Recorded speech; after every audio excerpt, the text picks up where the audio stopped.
weekend that people are trying to spin as this enormous win, that it was actually going to eke out maybe break even or maybe even make a little bit of money because it had good word of mouth, it had good critic buzz. And it seems genuinely like people that watched it enjoyed it. All the friends that I have that like superhero movies that saw Thunderbolts, they didn't love the movie. They didn't think it was great, but they liked it. I've seen a good portion of it. It's a fine movie. You know, the David Harbour Red Guardian stuff is pretty good.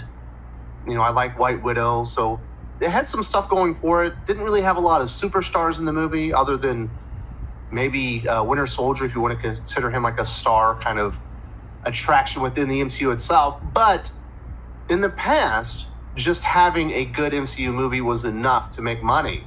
And that apparently is not the case. And I say this is hitting rock bottom. And I can see people taking offense to that or being like, nah, you know, the Marvels is rock bottom because it lost so much money. But everybody knew the Marvels was going to lose money. It was mired in controversy for like a year. They had to do a lot of reworks with it. Nothing was ever working out. And I think everyone knew that one was going to bomb. I don't think Thunderbolts had to bomb. And if this had come out 3 or 4 years ago, it probably doesn't, because the MCU was just in a different place and had a different reputation with fans. I just think there are a lot of people that have basically bowed out and aren't even giving MCU movies a chance unless it's like an enormous cameo fest.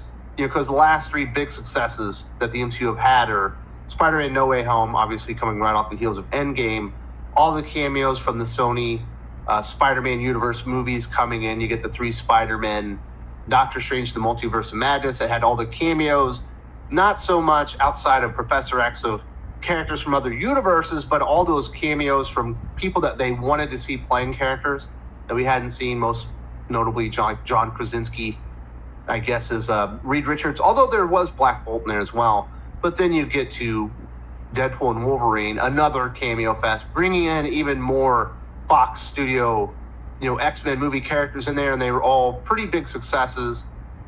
But without that, it doesn't feel like there's a lot of legs for the MCU right now, and nobody really trusts it. So let's talk about all these details and the money that they're losing on this one.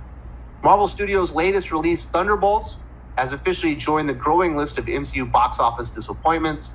The film pulled in an estimated $378 million